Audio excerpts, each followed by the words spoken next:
The power supply is probably the least exciting component to choose when you're picking parts for a new computer. But it's also a very important component, obviously, because it powers the computer. Before we get started, let's quickly remind ourselves of what the power supply does inside the computer. The power supply is simply a brick, most power supplies are brick shaped, that takes power from a power outlet, power from the wall, and then delivers that power to the individual components of the computer. The first thing that you have to think about when you're buying a power supply is form factor. What kind of power supply physically do you need? Power supplies come in all kinds of shapes and sizes, but the most common two form factors are ATX and SFX. An ATX power supply is a large power supply that is basically the standard size, and it will fit in most computer cases. And the SFX power supply is an extra small form factor for really tiny computers. So if you're building a really tiny computer in a tiny case, you might need an SFX power supply. With the ATX power supply, you have to bear in mind that the width and the height of the thing are specified in the ATX standard, but the length can be variable.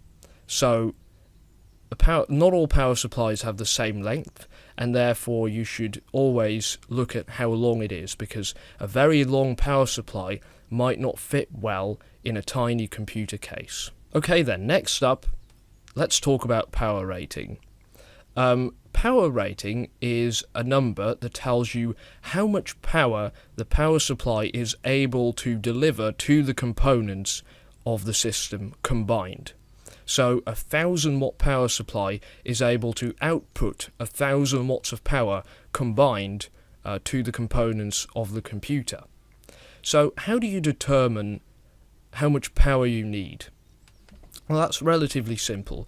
You simply take the power rating of each component that is going to be inside your computer, then you add up all those power ratings, and then you get an overall number that tells you the overall power consumption of your computer, the maximum power consumption of your computer.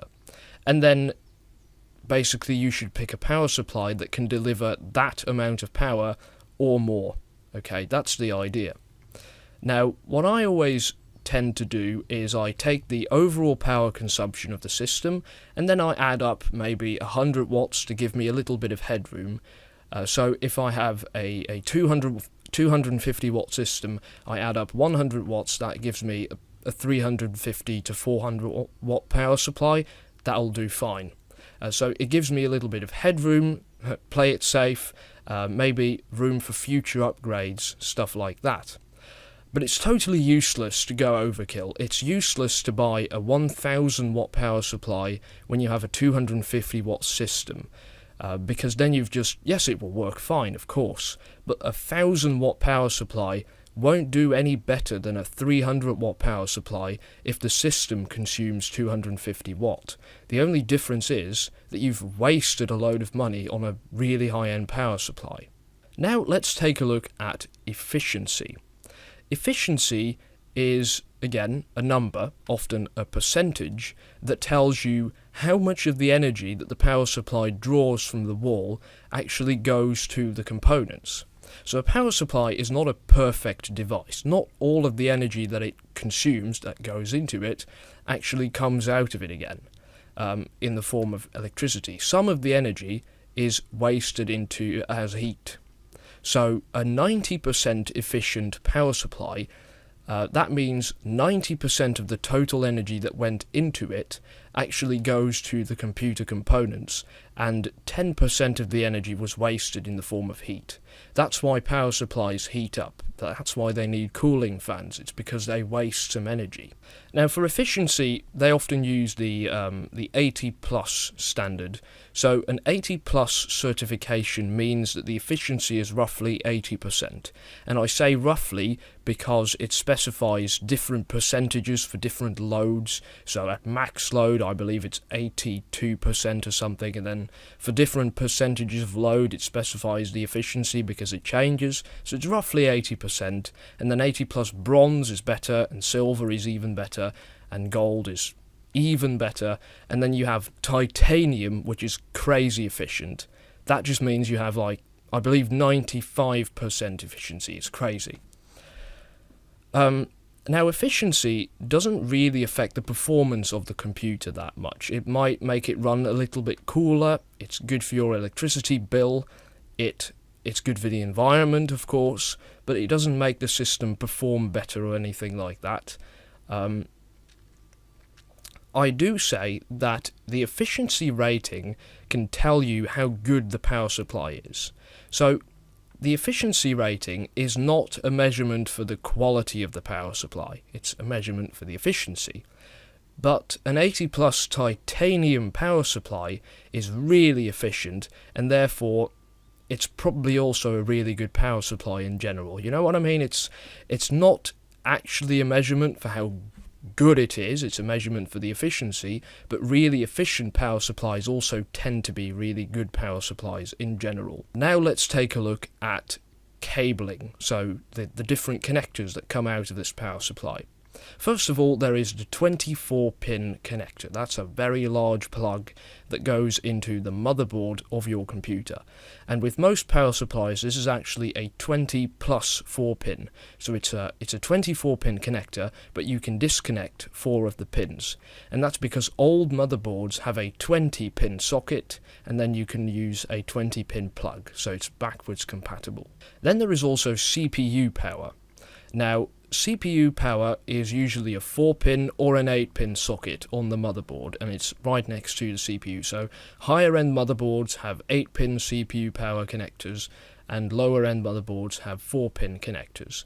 And a power supply can have one 4-pin connector, which means it's not a good idea to use that power supply if you need an 8-pin one, because you might have a high-end motherboard. Some power supplies have 2 4-pin connectors that can be joined together to form an 8-pin plug. Next up, there is Sata Power. Now, Sata Power is a really flat, kind of L-shaped connector that is used for SATA devices such as hard drives, optical drives, etc. And it's really weird. It's totally different from other PSU connectors because it doesn't use pins. It uses this really flat connector with contacts on the inside and stuff. It's very recognizable. Then there is also Molex. Now, Molex used to be the thing used for hard drives and optical drives until SATA Power came in, and nowadays it's just kind of a universal connector. There are all kinds of devices that you can connect to a Molex thing. You can still connect lots of hard drives to them and optical drives, but also fan controllers and things like that. Next, there is PCI Express Power. Now, PCI Express Power comes in a 6-pin version and an 8-pin version. Some graphics cards have a 6-pin socket, some graphics cards have an 8-pin socket. There are also graphics cards with double 6-pin and double 8-pin sockets. Now, on a power supply, you'll usually find 6 plus 2 connectors. So just like with the big ATX plug that was 24-pin but with 4 pins that can be detached, this is a 6-pin or an 8-pin with 2 pins that can be detached. And a power supply can have basically any number of those cables. My power supply has 1 of those 6 plus 2 pin connectors, some of them have 2 of them. So if your graphics card has 2 6-pin sockets on it, you'll need a power supply with 2 of those cables. Also, if it has 2 8-pin sockets, you'll also need 2 of those. It basically comes down to doing some research and finding out what connectors your components need, and then finding out if your power supply has those. That's all there is to it. Now let's talk about modular power supplies. Now, a modular power supply is a really nice and convenient thing. I still use a normal power supply.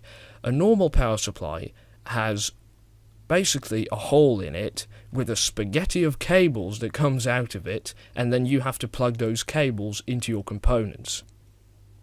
Which means that, for example, I have an extra Molex cable coming out of my power supply that I don't need. I haven't plugged it into anything, but it's attached to my power supply, so it is in my computer, and I've just kind of tucked it away in some corner, but it is there. With a modular power supply, the cables can also be disconnected from the power supply, so cables that you're not going to use can be disconnected, and then they don't have to be inside the computer at all.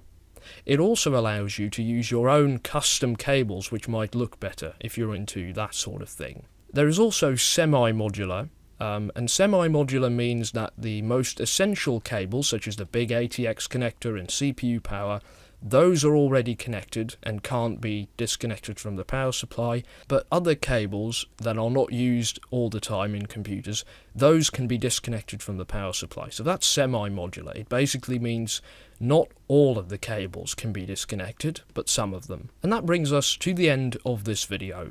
These were all the basic things that you have to know and understand about computer power supplies.